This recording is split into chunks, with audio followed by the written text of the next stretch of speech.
ಮುಖ್ಯವಾಗಿ ತಾವೆಲ್ಲ ಭಾಳ ಜನ ಕಲಾವಿದರು ಬಂದಿದ್ದೀರಿ, ಪ್ರೊಡ್ಯೂಸರ್ಸ್ ಬಂದಿದ್ದೀರಿ, ಆ್ಯಕ್ಟರ್ಸ್ ಬಂದಿದ್ದೀರಿ, ಸಪೋರ್ಟ್ ಮಾಡೋಂಥವ್ರು ಚಲನಚಿತ್ರಕ್ಕೆ. ಸ್ಟೇಜ್ ಮೇಲಿರೋರ್ಕಿಂತ ನಿಮಗೆ ಯಾರ್ಯಾರು ಇದಕ್ಕೆ ಪಾರ್ಟಿಸಿಪೇಟ್ ಮಾಡಿದ್ದೀರಿ ನಿಮ್ಮೆಲ್ಲರೂ ಕೂಡ ಸರ್ಕಾರದ ಪರವಾಗಿ ಅಭಿನಂದನೆ ಸಲ್ಲಿಸಲಿಕ್ಕೆ ನಾನು ಬಯಸ್ತಾ ಇದ್ದೇನೆ. And I would like to first thank all the guests who have come from all over the country and the globe for this international film festival at Bangalore. The garden city with such a beautiful atmosphere, you see the weather and the culture. India is very strong, Bangalore is very strong for this weather which you are. This is a air conditioned city itself.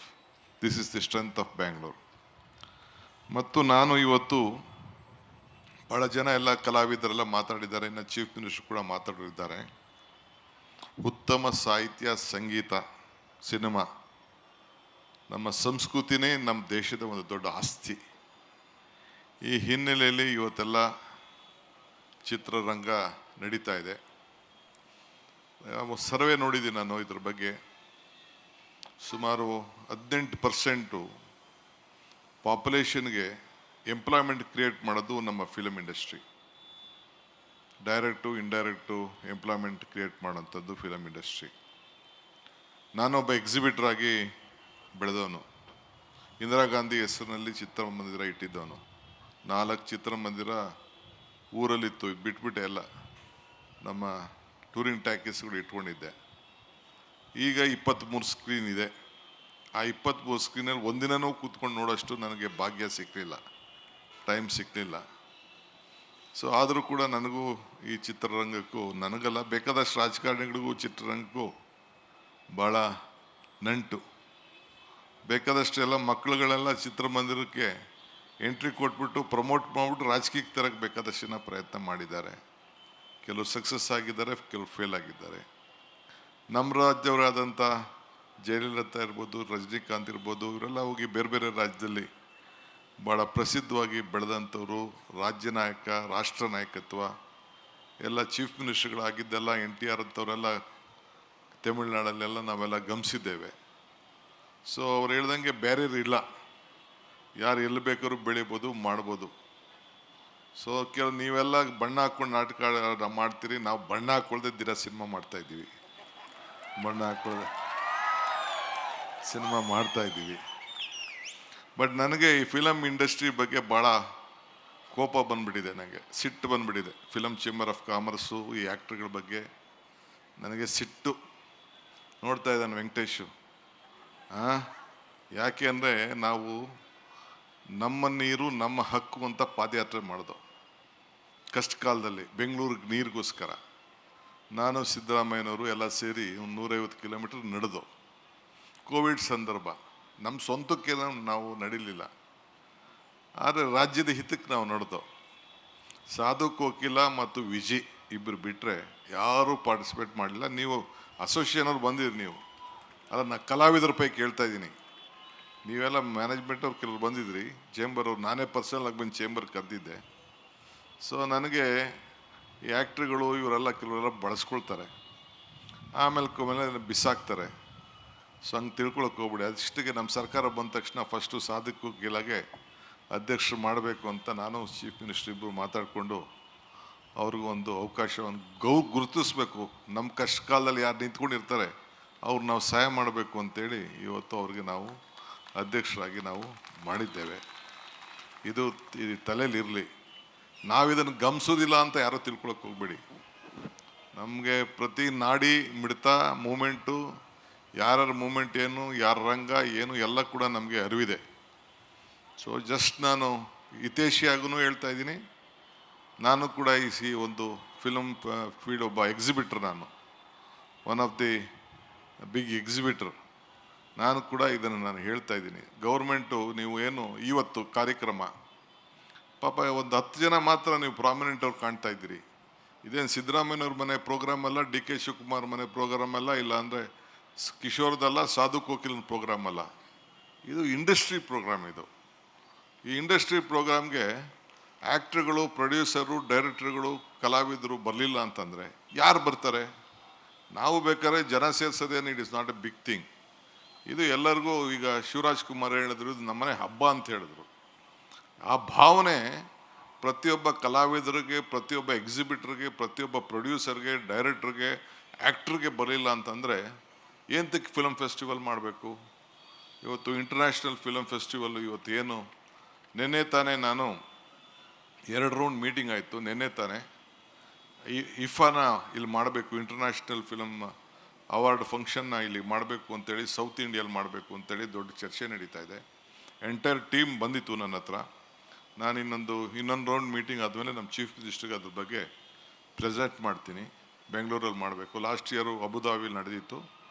ಈ ಸತಿ ಎಲ್ಲ ಇಲ್ಲಿ ಬೆಂಗಳೂರಲ್ಲಿ ಮಾಡಬೇಕು ಅಂತ ಅವರೆಲ್ಲ. ಯಾಕೆಂದರೆ ಇವತ್ತು ನಮ್ಮ ಕನ್ನಡ ಇಂಡಸ್ಟ್ರಿ ನೀವೆಲ್ಲ ಕೆಲವು ಕಲಾವಿದರೆಲ್ಲ ಒಳ್ಳೆ ಬಾಂಬೆಗಿನ್ನ ಬಾಲಿವುಡ್ಗಿನ್ನ ಸ್ವಲ್ಪ ದೊಡ್ಡದಾಗೆ ತೆಗೆದುಕೊಂಡು ಹೋಗಿದ್ದೀರಿ. ಇದಕ್ಕೆ ನಿಮ್ಮದೆಲ್ಲ ಶ್ರಮ ಇದೆ, ಎಲ್ಲ ಕೂಡ ಇದಕ್ಕೆ ನಾವು ಅಭಿನಂದಿಸಬೇಕು. ಇಡೀ Bharat, India, Bollywood, Hollywood both are looking at Karnataka. ಇದು ನಿಮ್ಮೆಲ್ಲರ ಶ್ರಮದಿಂದ, ನಿಮ್ಮ ಕಷ್ಟದಿಂದ. ನಿಮ್ಗೆ ಯಾರು ಫೈನಾನ್ಸ್ ಕೊಡೋದಿಲ್ಲ ಅನ್ನೋದು ಗೊತ್ತಿದೆ ನನಗೆ. ನಿಮ್ಮ ಫೈನಾನ್ಸು ಚಕ್ರ ಬಡ್ಡಿ 3%, 36%,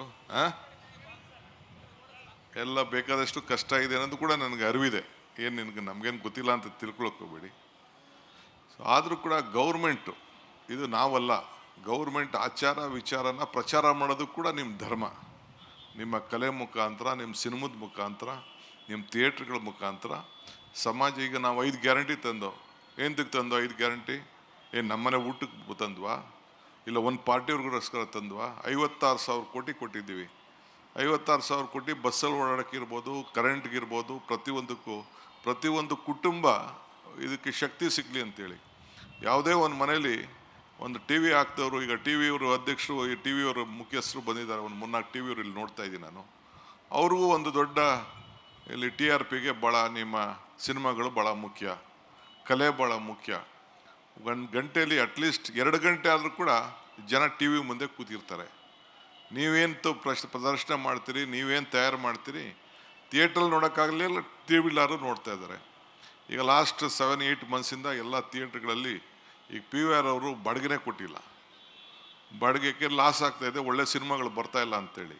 ಸೊ ಅದಕ್ಕೆ ಮುಖ್ಯಮಂತ್ರಿಗಳು ಮೈಸೂರಿನಲ್ಲಿ ಒಂದು ದೊಡ್ಡ, ಈಗೇನು 1 ಗಂಟೆ 1-1/4 ಗಂಟೆಗೆ ಮೈಸೂರಿಗೆ ಹೋಗ್ಬೋದು, ಒಳ್ಳೆ ಜಾಗವನ್ನು ಕೂಡ ಮಾಡಿ ಒಂದೊಳ್ಳೆ ಸಿಟಿ ಮಾಡಬೇಕು ಅಂತೇಳಿ ಅಲ್ಲಿ ಈಗಾಗಲೇ ಅವರ ಸಂಕಲ್ಪ ಇದೆ.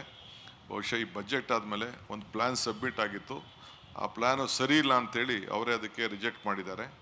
ಒಂದು ಕೂತ್ಕೊಂಡು ಅನೇಕರ ಹತ್ರ ಚರ್ಚೆ ಮಾಡಿ ಒಂದು ಅಂತಾರಾಷ್ಟ್ರೀಯ ಮಟ್ಟದ ಒಂದು ದೊಡ್ಡ ಫಿಲಮ್ ಸಿಟಿ ಮಾಡಬೇಕು ಅನ್ನೋದು ಅವರ ಸಂಕಲ್ಪ ಇದೆ. ಅದು ಕೂಡ ಮಾಡಲಿಕ್ಕೆ ಇವತ್ತು ಎಲ್ಲ ಹೊರಟಿದ್ದಾರೆ. ತಮ್ಗೆ ನಾವು ಕೇಳೋದಿಷ್ಟೇ, ಹಿಂದೆ ಕೂಡ ಭಾಳ ದೊಡ್ಡ ಕಲಾವಿದರೆಲ್ಲ ನಮ್ಮ ರಾಜ್ಯದಲ್ಲಿ ಬೆಳೆದು ಹೋಗಿದ್ದಾರೆ. ಮುಂದಕ್ಕೂ ಕೂಡ ಯಂಗ್ಸ್ಟರ್ಸ್ಗೆಲ್ಲ ಬೇಕಾದಷ್ಟು ಅವಕಾಶ ಇದೆ, ಸ್ಕೋಪು, ಲ್ಯಾಂಗ್ವೇಜು ಎಲ್ಲ ಇದ್ದ. ಹಿಂದೆ ರಾಮನಗರದಲ್ಲಿ ಶೋಲೆ ನಡೆಸಿದಾಗ ಯಾರ್ದು ಸಾಧ್ಯನಾ ಇಂಥದ್ದೆಲ್ಲ ಅಂತ ಕೂಡ ಹಿಂದೆ 40-50 ವರ್ಷದಿಂದ ಮಾತಾಡ್ತಿದ್ರು.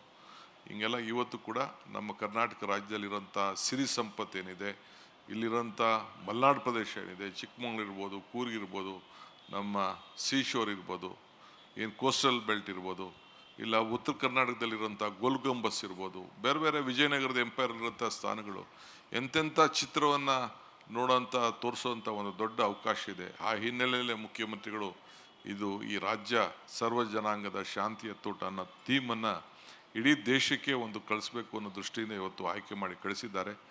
ನಿಮಗೆಲ್ಲ ಶುಭವಾಗಲಿ. ಅಟ್ಲೀಸ್ಟ್ ಮುಂದಕ್ಕಾದ್ರೂ ಕೂಡ ಇಂಥ ಕಾರ್ಯಕ್ರಮಕ್ಕೆ ಫಿಲಮ್ ಚೇಂಬರ್ ಅವರು, ಅಕಾಡೆಮಿಯವರು, ಅವ್ರಿಗೆಲ್ಲ ಸ್ವಲ್ಪ ನಂದು ವಾರ್ನಿಂಗ್ ಅಂತಾರಲ್ಲಿ, ರಿಕ್ವೆಸ್ಟ್ ಅಂತ ಇರಲಿ. It is not my program, ನನ್ನ ಕಾರ್ಯಕ್ರಮ ಅಲ್ಲ ಇದು, ನಿಮ್ಮ ಕಾರ್ಯಕ್ರಮ. ಹೇಮಾ ಚೌಧರಿ ಪಾಪ ಅವ್ರು ಬಂದು ಕೂತಿದ್ದಾರೆ. ಅವ್ರ ಏಕೆಂದರೆ ಬರೀ ಒಂದು 25 ಜನಕ್ಕೆ ಸಿನಿಮಾ ಬೇಕಾಗಿರೋದು. 20 ನಾವು ಯಾವ್ದಾರ ಸಂದರ್ಭದಲ್ಲಿ ಯಾವ್ದಾರ ಒಬ್ಬರು ಹಿಂಗೆ ಫಿಲಮ್ ಏನಾರು ಇಲ್ಲೆಲ್ಲ ತೆಗಿತಾವ್ರೆ ಅಂತಂದರೆ ಯಾರು ಸರ್ಕಾರಕ್ಕೆ ಕೋಆಪ್ರೇಟ್ ಮಾಡಲ್ಲ. ಅಲ್ಲಿ ಪರ್ಮಿಷನ್ನೇ ಕೊಡ್ಬೇಡ ಅಂದರೆ ಥಿಯೇಟ್ರ್ ಸಿನಿಮಾನೇ ನಡೆಯಲ್ಲ, ಒಂದು ಶೂಟಿಂಗೇ ನಡೆಯಲ್ಲಪ್ಪ. ನಮಗೂ ಗೊತ್ತಿದೆ ಎಲ್ಲ, ಯಾರ್ಯಾರಿಗೆ ಎಲ್ಲೆಲ್ಲಿ ನಟ್ಟು ಬೋಲ್ಟ್ ಟೈಟ್ ಮಾಡಬೇಕು ಅಂತ ಕೂಡ ನನಗೆ ಐ ನೋ ದಟ್. ಬಟ್ ಸ್ವಲ್ಪ ತಿಳ್ಕೊಳ್ಳಿ, ಇರಲಿ. ಗುಡ್, ಅಟ್ಲೀಸ್ಟ್ ನಿಮಗೆಲ್ಲ ಅರ್ಥ ಆಗ್ತಾ ಇದೆಯಲ್ಲ ನಮ್ಮ ಕಷ್ಟ ಅಂತ. ಏನಿವೆ, ಒಳ್ಳೇದಾಗಲಿ, ನಿಮಗೆಲ್ಲ ಶುಭ ಆಗಲಿ. 16ನೇ ಫಿಲಮ್ ಫೆಸ್ಟಿವಲ್ಲು ಭಾಳ ಚೆನ್ನಾಗಿ ಯಶಸ್ಸಾಗಲಿ. ನೋಡೋಣ, ಟೈಮ್ ಸಿಕ್ತು ಅಂತಂದರೆ ನಾನು ಹೋಗಿ ಯಾವ್ದಾದ್ರು ಥಿಯೇಟ್ರಲ್ಲಿ ಸಿನಿಮಾ ನೋಡಿ ಆನಂದ ಪಡ್ತೀನಿ. ಇಷ್ಟು ಮಾತ್ರ. ಹಿಂದೆ ನಾನು ಟೂರಿಂಗ್ ಸಿನಿಮಾ ನಡೆಸುವಾಗ ಗಾಂಧಿನಗರದಲ್ಲಿ ನಾನು ಹೋಗಿ ಸಿನಿಮಾ ನೋಡ್ಬಿಟ್ಟೆ ಡಬ್ಬ ಹಾಕ್ತಿದ್ದೆ. ಡಬ್ಬ ಎತ್ಕೊಂಡೋಗಿ ಗಾಂಧಿನಗರಕ್ಕೆ ಬಸ್ ಸ್ಟ್ಯಾಂಡ್ಗೆ ಹಾಕಿ ಎತ್ಕೊಂಡೋಗಿ ನಮ್ಮೂರಲ್ಲಿ ಬಿದ್ದಿದ್ದು. ಸತ್ಯ ಹರಿಶ್ಚಂದ್ರ ನಾಳೆ ಸಿನಿಮಾನ 14 ಸತಿನೂ 15 ಸತಿ ನೋಡಿದ್ದೀನಿ. ಹಿಂದೆ ಮದುವೆ ಆದಮೇಲೆ ಮೈಸೂರಲ್ಲಿ ನಾನು ಹೆಂಡ್ತಿನೂ ಕರ್ಕೊಂಡೋಗಿದ್ದೆ ಸತ್ಯ ಹರಿಶ್ಚಂದ್ರನ ತೋರ್ಸೋಕ್ಕೆ ನಾನು. ಸೊ ಅಷ್ಟು ನಮಗೂ ಅಂದರೆ ಈಗ ಏಜ್ ಗ್ಯಾಪ್ ಡಿಫ್ರೆನ್ಸ್ ಜಾಸ್ತಿ ಆಗೋಯ್ತು. ಪಾಪ ಕಲಾವಿದರನ್ನ ಗುರ್ಸೋದು ನಮಗೂ ಕಷ್ಟ ಆಗ್ಬಿಟ್ಟಿದೆ. ಭಾಳ ಒಳ್ಳೊಳ್ಳೆಯವರೆಲ್ಲ ಬರ್ತಾಯಿದ್ದಾರೆ. ಅಂದರೆ ಕಲೆ ಯಾರಪ್ಪನ ಆಸ್ತಿನೂ ಅಲ್ಲ, ಯಾರು ಬೇಕಾದ್ರೂ ಎಷ್ಟು ಮಟ್ಟಕ್ಕೆ ಬೆಳೀಲಿಕ್ಕೆ ಭಗವಂತ ಅವಕಾಶ ಕೊಟ್ಟಿದ್ದಾರೆ. ನಿಮ್ಮೆಲ್ಲರಿಗೂ ಶುಭ ಆಗಲಿ ಅಂತ ಹಾರೈಸಿ ನಾನು ಮಾತು ಮುಗಿಸ್ತೇನೆ. ನಮಸ್ಕಾರ.